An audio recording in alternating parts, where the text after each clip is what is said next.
How's it going, people? Welcome back to the channel and welcome to possibly one of the most controversial cars I've had the opportunity to drive from my good friends at Motorland. It's the Abarth 595 Comp. And the reason why I say it's controversial is I think there's like basically two schools of thought when it comes to this car. On the one hand, some people absolutely love them, think they're amazing, think they're the best thing in the world, and you see loads of Abarth owners clubs out there enjoying these, taking them on nice drives. You see loads of them at Caffeine and Machine and places like that. And then on the other hand, you've got people who think that they are basically girls' cars, right? I don't know what having a girls' car really means, but people would call them girly cars or that kind of stuff. In fact, the Abarth versions of the Fiat 500 were built to appeal to a more masculine audience. So as someone who is male, this car was theoretically built to appeal to people like me. But for some reason, lots of people still don't necessarily love them in the same way that Abarth maybe wanted them to. Today, I'm not going to answer any of those questions though. I'm just going to answer, is it a fun and enjoyable hot hatch to drive? Simple as that. I've been pretty harsh on hot hatches on this channel recently. For example, I had the opportunity to drive the Golf R and I thought it was a bit boring. And I had the chance to drive the A45 AMG and I was underwhelmed by its performance as a potential hyper hatch. So let's get straight into some fun driving.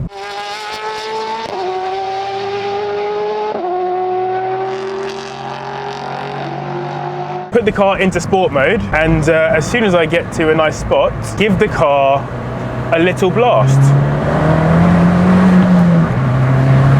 Okay, it's okay. It's not crazy fast, I'll be honest. Don't know what the right word is, but it's got a lot of pep to it. Like it's quite peppy. It's like it wants to pick up and it's excited. It wants to go somewhere. But again, this road is probably not quite tight and twisty enough. Let's go through this little section here. Get some more front ending in the corners. Little bit understeery, but then it is wet. So, and I don't know what the tires are saying on the front end, so I need to let them warm up a touch.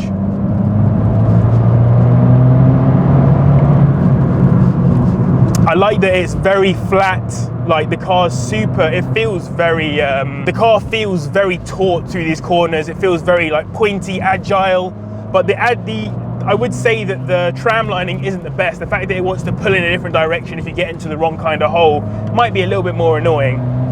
I like the sound from inside the interior though. It didn't sound that great outside, but it sounds really good inside. Like in here, I'm getting a great noise from the car. And I have driven one of these before, the less aggressive version, not this Competizione. I've driven the slightly less powerful. I think it's like running like 140 brake or 160 brake or something instead. But yeah, this one is definitely quicker.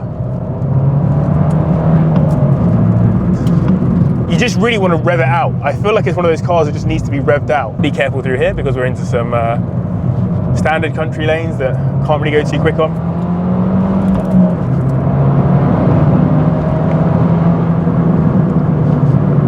When you get to rev it out, lovely. I mean, there is a reason why the Abarth was selected as the car that Ferrari drivers would have as their service car. When their cars are being serviced, they could drive away in those Ferrari Abarths. And it's because they've got a little bit of a je ne sais quoi to them. A little something.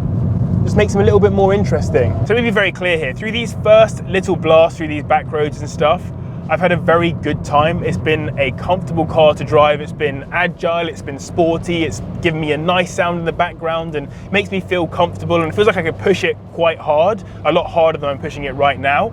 Obviously we're on public roads, I can't do anything too silly. However, it's not inspiring the levels of hot hatchiness or confidence that the 208 GTI was giving me. And that I find a bit concerning. I don't feel like my hands, the steering wheel and the wheels are as connected as that GTI by any means. When I was driving around in town, the car felt perfect, right?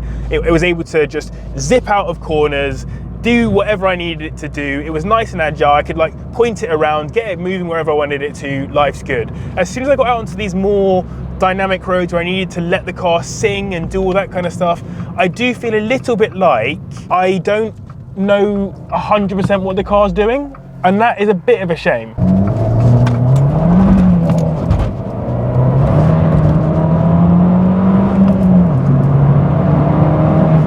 I also don't think, I might be wrong about this, so feel free to tell me in the comments, but I don't think I can turn the traction control off, which I find a little bit annoying because I don't feel like it's got enough power for me to really be like, have to wait for traction control, if you know what I mean. I like, it's not a mad, crazy, oh my gosh, there's all this power in front of me and I'm wrestling with it to keep myself in place. But I don't think it's fast enough to really warrant that traction control. And I think I'd have more fun. It'd be more silly and more of a flamboyant, over the top, expressive hot hatch experience if I could just let the wheels spin a bit more. I feel a bit curtailed, if you know what I mean. My Alpha, my 156, similarly is front wheel drive, front engined, etc. But it's got like almost, not quite, like 80, 90 more brake than this. And even with that, like if I turn the traction control off, the wheels spin, it's got a diff on it that holds it together, etc. That's cool. If I cared about something that looked good, sounded good, was like fully focused on spec, was usable from a day-to-day in a city, which is obviously where I live and the kind of lifestyle that I lead at the moment,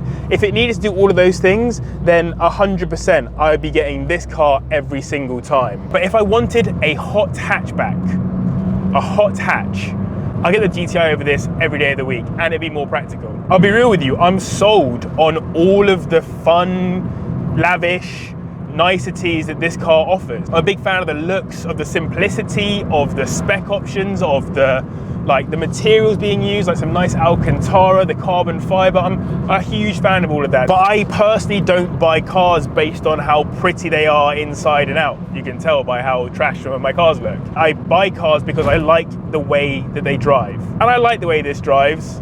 I don't love the way this drives. Again, as a city car, I think this is prime. Perfect, sublime, possibly the best, slightly cooler, warm hatch city car you can get into. I'd 100% have this over most other little city cars in the same kind of class.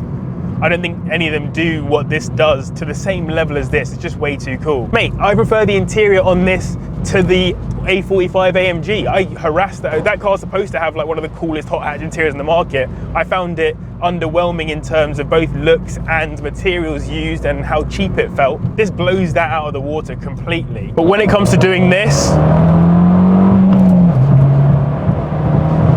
I'm just not completely sold. You know what I think it might be? I think it might be the steering. I actually genuinely think what's letting me down might literally just be the steering. I think the car's dynamic enough and it's just that I can't feel it well enough. I don't feel connected to the car, and maybe that's just all here. It is quite a stiff steering, but it feels artificially stiff. It doesn't feel like I'm weighting the car up. Like the car, it feels weighted up now. Like it feels like it's weighted up at this point. It doesn't feel like when I do a nice aggressive turn and the car's like leaning over and whatever, it doesn't feel weighted up then. It feels weighted up from the jump. I don't get it. I'm just not understanding that. I wouldn't want to track day one of these. I would want to drive this around and enjoy it and like take it around the city and whatever and do my day-to-day in it. I really wouldn't want to track it or anything like that. I've got no inclination to do that, which is a shame because in hot hatches I want to, that's who I am. That is really who I am. Let me do another blast to you guys before we head back to Motorland and do a little wrap up.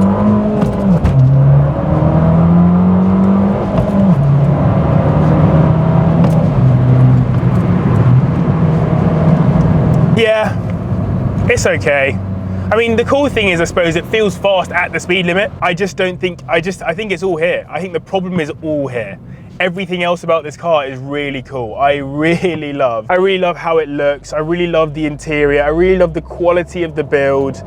I really love so many things about this car. I would genuinely have one for day to day, but it would annoy me that I can't then step into another gear and do that kind of typical hot hatch experience.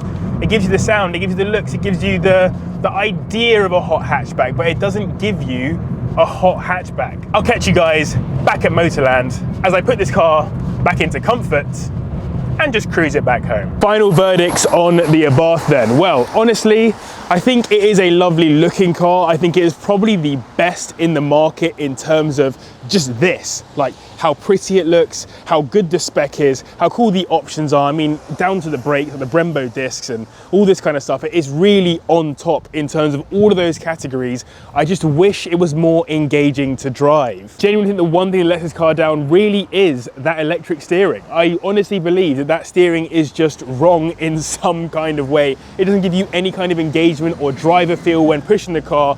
And for me, as a hot hatchback enjoyer, that's a real shame. But as always, a huge thank you to Motorland for letting me drive this car today. I've had a great time driving it. Also, just pre some of their stock. I'm gonna get to drive some of these other cars soon. Look at that, there's a Roma there, a Lambo, the GTS. In the back, you've got a 911 GT3. I mean, seriously. But that brings us to the end of this review of the Abarth. I hope you guys enjoyed it. If you didn't, do hit the like button and subscribe as well if you're new. Do check out Motorland as well, as I said, for any kind of cars, and this one obviously as well. And as I spoke about it so much, click on the screen to see my video on the GTI instead.